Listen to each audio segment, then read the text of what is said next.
Usually I would make a joke here about the pull that I had in my 3-pack blister. I didn't have a pull. It's this dumbass bell pepper Pokemon that I got. My name is Tom. You're watching Sealed Shut, and it is time for a review of the brand new Pokemon card set of Scarlet Violet Obsidian Flames. 2022 we got introduced to a bunch of new things. Although alternate arts weren't completely new, just an alternative artwork version of V and VMAX. We did with Brilliant Stars get a brand new format in the trainer gallery. Just 30 new cards ranging all the way from full art trainers to V and VMAX alternate art cards to those yellow border trainer cards we saw first in Cosmic Eclipse. It turned out to be a fantastic idea. And just because we had those alternate arts, I think there also was a fatigue of, getting something new. We're not going to act like, the set before it was bad with Fusion Strike, but, the pull rates were not very good, and I think a change like the one in Brilliant Stars was necessary. It happened with pretty much every single regular set in 2022, and I think the best came in the last set that had this some sort of, training gallery format with Crown Zenith, which didn't have a trainer gallery, but a Galarian gallery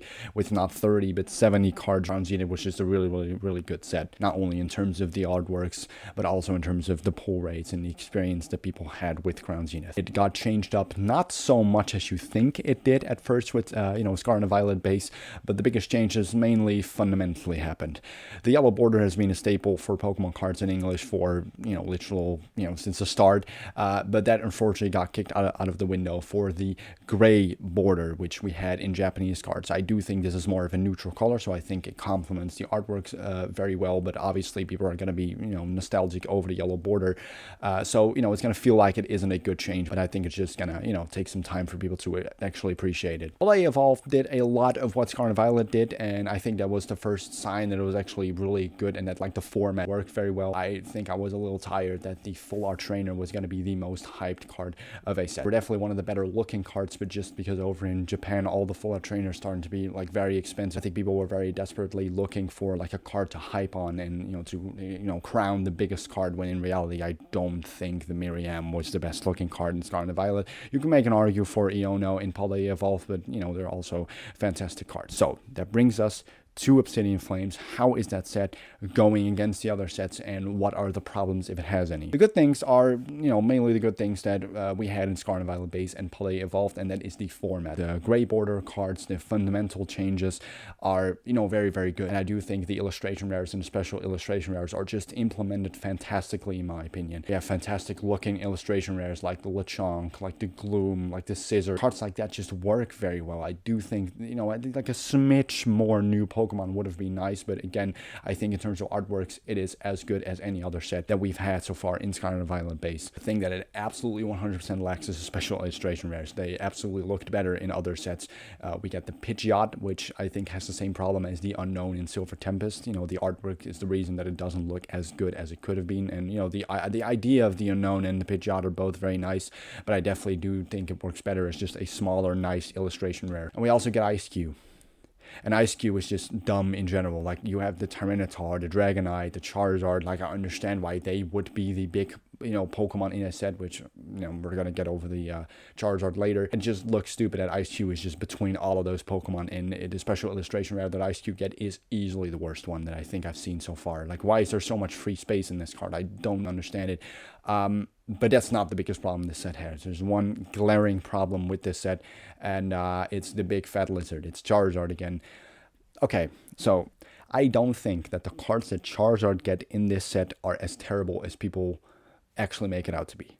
That's not me saying that it's good that Charizard is in it, because the biggest problem that this set has is that its name is Obsidian Flames and that Charizard is even in it at all. The big thing that people don't like with the set is the full art Terra types, both the regular ones and the gold one for Charizard. That's true, they both don't look good, but I think the format of the full art trainer Terra type, or the full art Pokemon I should say Terra type, that's where the big problem is. It worked well with Gyarados and Arcanine in Scarlet Violet base. I said it before, it worked so well because they were limited. There were only 2 of them that were even relevant to talk about, and I think those were the only 2 in Scarlet Violet base actually, and I think even with Palais Evolve we got 4 or 6 of them, and in this set I think you also get more than 2.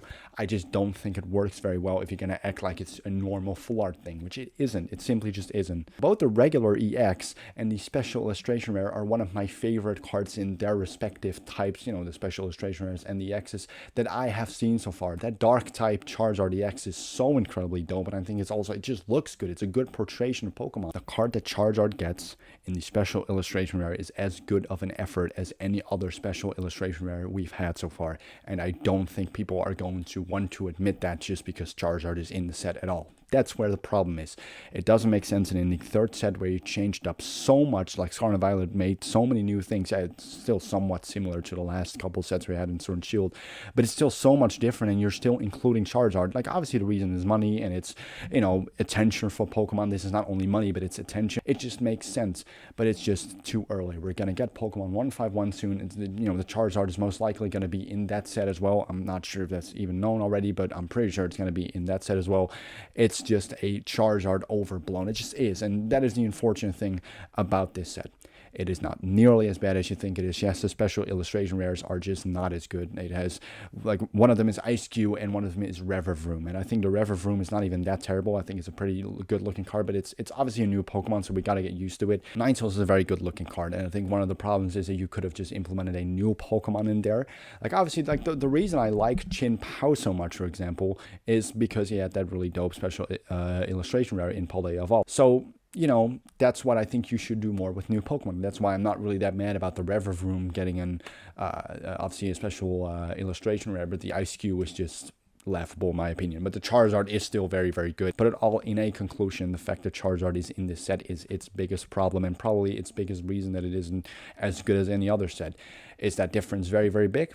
Absolutely not. It's still very comparable to any other Scarlet Violet set, to both Scarlet Violet base and Paldea Evolved, because of the format. The format turned out to be a good thing. Obsidian Flames is not nearly as bad as anybody thinks it is. For the collector, it is probably not as fun because there's another Charizard in it, but the problem with this set is the fact that it just has a Charizard in general. What they did with Charizard in this set, I think, is fine overall. It has 2 good cards, 2 bad cards. The good cards are a lot more memorable than the bad ones are forgettable. From a score from 0 to 100, I'm feeling an 83 on this one. Leave down in the comments below what you think of the brand new Obsidian Flames set. If you are a regular viewer, you should definitely subscribe to the channel. If you enjoyed this video specifically, or you just think this review is well made, you should definitely leave a like, and I hope to see you not only in the next review, but also in the next video.